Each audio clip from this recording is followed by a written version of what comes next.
Welcome to the L&D Explorers podcast from GoSkills. On today's episode, we're talking with Rachel Schell. She's the founder of Emerging Leaders in L&D with lots of experience in learning and development. And today's topic is how do you plan training for the next generation of leaders in your company? We'll talk about leadership training plans, the benefits, how mentoring factors into the equation, and a great way for you to get started with a plan of your own. I'm Dan Gorgone, course producer for GoSkills, and I hope you enjoy this discussion. Rachel, thank you so much for joining us on the podcast. We're so happy to have you.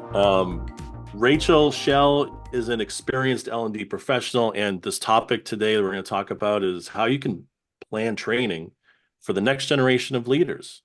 The next generation of leaders in your company is so important because as people leave, you want to make sure that you elevate people to those right spots, but also there's more to it. You know, there's the type of training that you do and making sure that they understand the mission of the company and have all the right interpersonal skills. And so this is a great topic. So thank you so much for coming here today. Yeah, thanks, Dan. Thanks for having me. I'm excited to talk about this. It is something that is near and dear to my heart. So let's jump into it. Yes. How do we create this plan? So we need future leaders, or they're with whatever kind of turnover you have in your company. You're going to need new leaders at different points in time, and we're not just talking about people who you elevate to management roles, or eventually, they can keep going up the ladder. But you need leaders all over the company. You need leaders for discussions within your team. You need team leaders. You need project leaders. You need all kinds of leaders who understand what the culture is of your organization and how to communicate and really like how you should be communicating within your organization. Usually there's kind of a style. So how do we create this plan? What are the steps that we take? Yeah, so great question.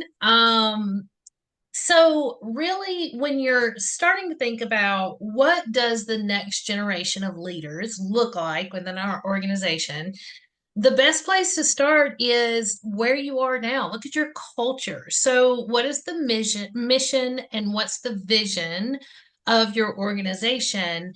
And then how are you practicing that?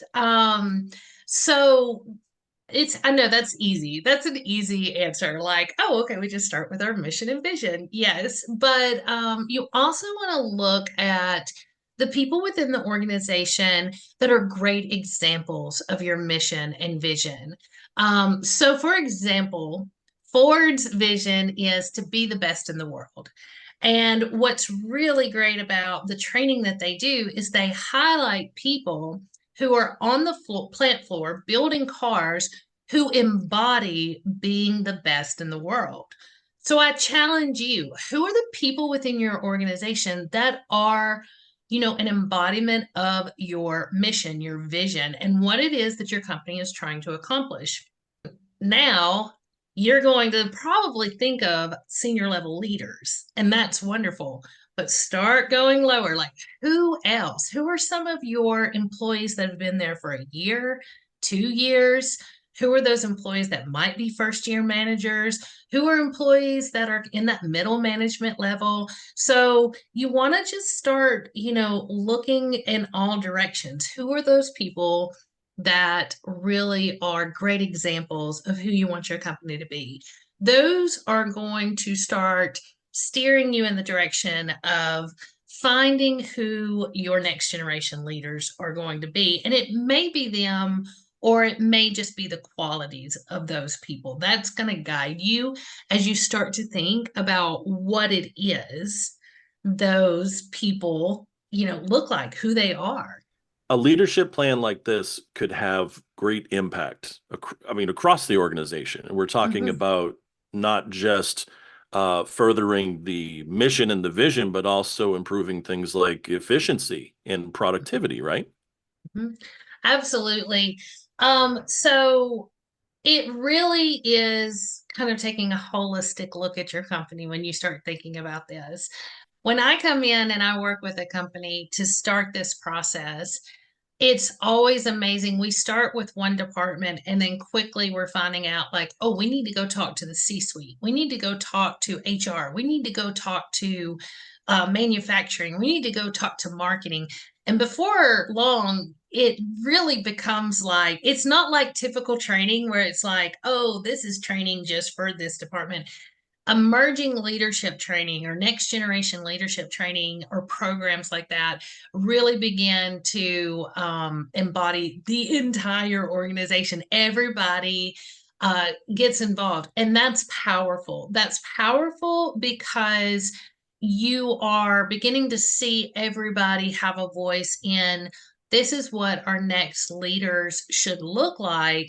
And it may be they help you identify skills that you're going to need because of future problems that are coming.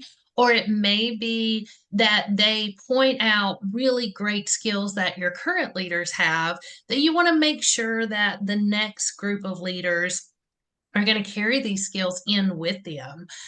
So, an example of that would be like problem solving. And I know that's an easy one.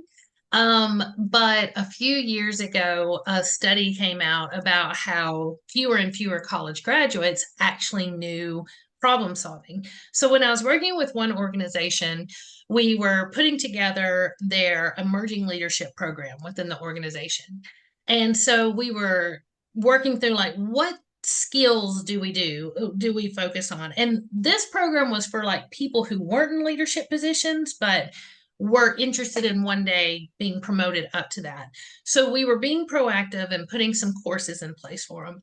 And the head of marketing actually said, I really think we should put some problem solving courses in here. Nationwide, we're seeing like lower and lower numbers of people actually being able to problem solve, but also we're beginning to see in our own metrics problems that are not being solved in an efficient manner because people are like, oh, we just do it this way because that's how we do it. And it was like future leaders, we want them to be more creative. We want them to be able to look at these problems and think, oh gosh, there's a much better way we can do this. So we implemented problem solving courses that were voluntary for anybody to take after they'd been with the company for 9 months. And that ended up helping to build up, what those future leaders, some of the skills they were going to need as they moved up through the company. So I'm hearing actually two things from that example, and they're both kind of great, right? So one of them is that you make these courses and you make this training available not just to like specific people, but you make it available to everyone because yes, maybe it sounds corny, but there is a leader inside all of us, isn't there, right? Absolutely. But secondly, uh, problem solving, absolutely. Problem solving is like a core skill that everyone needs. I want to hear more about this recipe of what goes into cooking up a development plan. Mm, Uh, what is it besides problem solving? Certainly, there's going to be other soft skills, and there's going to yeah. be maybe there's also organization specific uh, things that go in there. So, what do you think about that? What can you tell us? Yeah, that's a great question. That is a great question. So, research says we know that there are core soft skills that leaders need. And so, whenever I come in and I'm working with an organization, I come in knowing that we're going to need to incorporate problem solving, communication, something around process and procedures, like being able to follow them or create them. Um, Management, so like usually I'm helping create leadership type development. So management is part of leadership, but management isn't all of the leadership. So we have management pieces in there. That may be project management, that may be managing other people. Conflict management is always a piece. So those are some soft skills that like just across the board leadership research out there shows us that like we know people are going to need to do that. However, every organization is different because they are groups of people and people all are different and they have different needs. So typically what I do is I start with a strategic workshop where we just dive in and we start looking at what are the qualities of senior leaders that we have now, what are some future problems that we know we're going to need to be prepared to solve? And then we really get out there and we're like, what are things that we don't even know about that we need to be prepared for? That's always a fun activity when we do that one. And then we start going down and we start talking to people who have been in leadership for just a year. And then people have been in leadership for 5 years and people in leadership for 20 years at the organization. And we take all of that and we start to build a map of what all the different skills are that people need to be successful leaders within their organization. So that strategic workshop is something that's done within just a couple of days. But at the end, it actually gives us this wonderful roadmap that doesn't just identify what this emerging leadership program should look like. It actually is a roadmap that the company can use for so many different types of development that they're doing. Now, one of the things that I really help a lot of organizations do is look for opportunities to help employees who aren't quite in that like leadership, they don't have that leadership title, but what are some opportunities we have that these employees can start learning?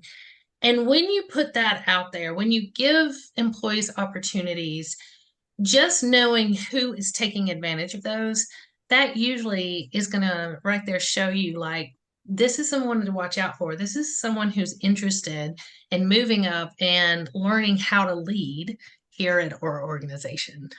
One of the things I was thinking about as you're talking about that is how important it is to really develop that younger generation that's part of your organization. And, there's generational differences if you want to generalize in some ways, but some of it's true.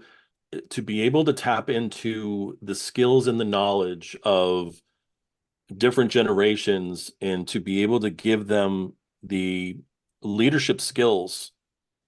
I can see that in the future, as they are adept in these new technologies that maybe the older generations are not, they're going to be able to problem solve with the newer technologies, with newer things that are coming out, be able to adopt those things usually faster than older generations will. To, you know, it seems like you're setting up the company for success. Absolutely. But there is a secret here. We're talking about the younger generation, and sure, they might be able to, do things a little bit faster with technology. My daughters like just blow me away at like what they can pick up and figure out in 2 minutes. But do not underestimate the power of the person who's been at your organization for more than 5 years. They bring just this knowledge and this history, which is just as much of the future of your organization as the things that are coming up that we don't even know about. So it all fits together. So, do you want to know the secret that I use? Like, how do we bridge that? How do we bridge that new generation of leaders coming up with the current leaders we have? It's mentorship. Mentorship is everything. Now, I will say when I bring that up, a lot of people go, oh, how are we going to have time to do that? Who are we going to find to do that? But I'll tell you, this is one area where technology makes mentorship it really takes it to a whole other level, and it really doesn't make it like such a big thing like it used to be. Just simple programs like Teams, Slack, things like that, those forums, those can be great mentorship programs. Yes, people will want to meet up in person sometimes, but a really, really good mentor is someone that you can reach out to when you have a need. So if I all of a sudden have a question, or if I'm just having a really tough day and I'm thinking, gosh, am I really cut out to, move up and be promoted and be here at the company? Knowing that I can jump on Slack or Teams and I can message someone who's been here longer and they can just give me words of encouragement or answer my questions, that's mentorship, and that goes such a long way in helping people to really understand and see. How do I fit in here? Where does this all work for me, and how is this going to be part of my future? So it's very powerful to use those tools, to use something as simple as mentorship to help bring up that next generation of leaders within your organization. This is a great suggestion because I was actually going to ask you about that. How does having this, well-researched and well-planned leadership program for your emerging leaders, how does that work with something like mentoring? And is it something where they have to be, ingrained as part of each other? Or is it something where they can run parallel? And really sounds like flexibility is the key, especially with mentoring and be able to use online tools like Zoom and Slack and Teams and things like that. And to know that mentors can be available when you need them makes such a huge difference, not just as people are training, but also when they jump into that first leadership role as well.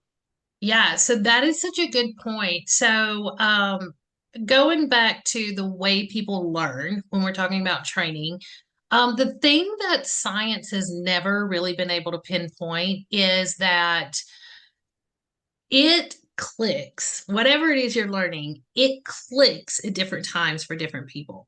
So, Dan, you might read an article and you're immediately inspired and you're like, this could completely change the way I do my job, right? And you go and you start doing things. I may read the same article and then go about my job, and 2 days later, I watch a video related to that same topic, and then 3 hours later, I might go, oh, wait, I think that that could work. So people come to the things that they're learning on their own time.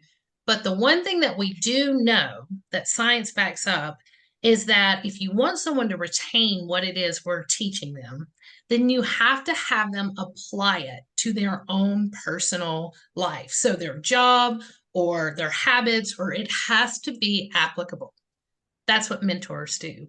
Mentors should be asking them questions about the things that they're learning and having them apply it to their own situation, to the job they're currently in now, and then helping them think through, how would you use this when you're a leader? How would you use that concept? So, I talked about problem solving, so I won't go back to that one. Let's talk about communication.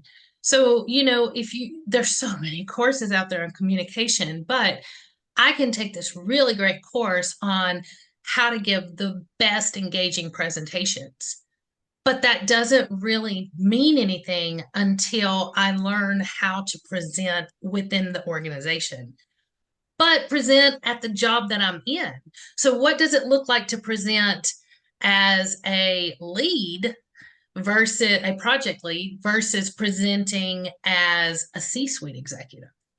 So all of those things, mentors are going to help that person take that information, apply it to where they are, and then start thinking about how they would do that in their future situation.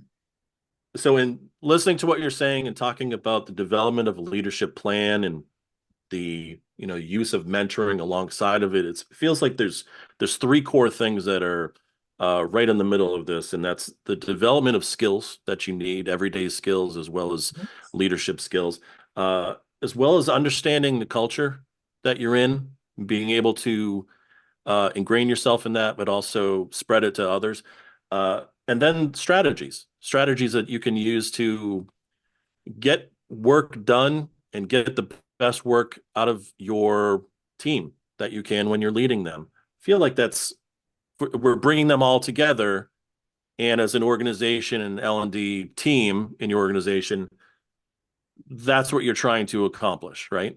100%. And the way that I usually talk about it, the simplified way to think of it is where you were, where you are now, and where you're going. And that's what it is we're helping them start with, this is where you were and you're learning new information. Now you're applying it to where you are today, and then you're thinking about where you want to go. So it's past, present, and future. It's a very simplified way of doing it. But absolutely, the skills, developing it. embodying that culture, and then developing strategies that you're going to be able to build upon as you move up into your leadership roles. Well, this is great. I want to leave our audience here with some, call to action for themselves.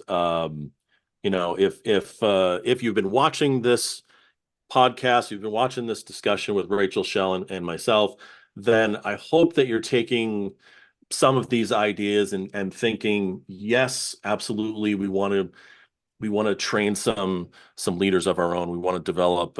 You're probably already thinking, yes, there's a handful of people I can think of already that I know would actually be great leaders within our organization somehow. Rachel, what's a good way for people to start? To take this information that we've talked about and actually start the process on their own of getting a development plan, leadership development plan started. Yeah, that is a great question. And I hope that that is what you're thinking at this point. So, you want to start by looking at, what is going on around you? What's your culture like? So, I usually will start by making a list of like, these are the things that we know, these are non negotiables that we know we need. But then don't spend too much time on that, because then the thing you need to do is go and talk to the people who have been within your organization for a year and for 5 years. So that's kind of your sweet spot between 1 and 5 years. If you've got new leaders in that group, you want to talk to them as well. So leaders who have been in the position for less than a year, what are some things that you wish you would have known? What are some things that would have helped you? What are some skills that you could have learned before you got here that would have made this transition easier for you? That is going to give you the data you need to start moving forward. Based on those answers, go use the tools that are out there and ready to go. So using platforms like GoSkills is such a great way to go in and go, gosh, we had like 5 new leaders tell us that they wish that they were better communicators. Like that's been a real struggle for them. So go to GoSkills, see what communication courses are available and make that available to people before they're ever in those leadership roles. Let them have those opportunities, and do that with all the different skills. Like ask what it is that they need help with and put that in place. And then something else you can do that's really simple, ask if you've got a handful of leaders that would be willing to jump into a Teams channel or a Slack channel and ask some mentoring questions, and then just have an open invite for anybody that wants it. And so that's the easiest way to get started. And, once you've kind of done that, then you're ready to start putting together more of a formal program. Really seems like more than anything, and I know we talked about this before the interview started, Mhm. but communication and talking, Yep. talking to each other, talking to those leaders, it's so valuable. In addition to whatever programs you set up, whatever courses you assign to people, Mhm. following up and making sure that you communicate with them and really talk to them and hear about their successes and their struggles, it's going to make a huge difference. Absolutely. I mean, that is the whole idea of being a leader, is that we're supporting the people that we are leading, right? Well, how do you know if you're supporting them if you don't talk to them and you don't communicate and hear what it is that they need? Because they'll tell you if you ask. Well, this has been great, Rachel. I want to thank you for sharing all this knowledge and thinking about a leadership plan. It makes perfect sense for all the many benefits that we've talked about in this Mhm. episode. I want to direct people to emergingleadersld.com. I want to say if you want to learn more about Rachel, you can find her also at raspersonalized.com, as well as on LinkedIn. Look for Rachel Schell. Rachel, thank you so much. Yeah, thank you, Dan. This was amazing. And if you have any questions about, how to start a program like this, reach out to me. I would love to answer those questions. And Dan, thanks for having me here. I love Go Skills and what you do. And so I hope that we have some listeners that are going to take this and start their own next generation leadership program within their organization. Hey everyone, thanks for watching this episode of the L&D Explorers podcast. If you enjoyed it, please give it a like and subscribe because more episodes are on the way. And no matter what your learning and development goals are, GoSkills can help. Click the link in the description to find out more. And thanks again for watching.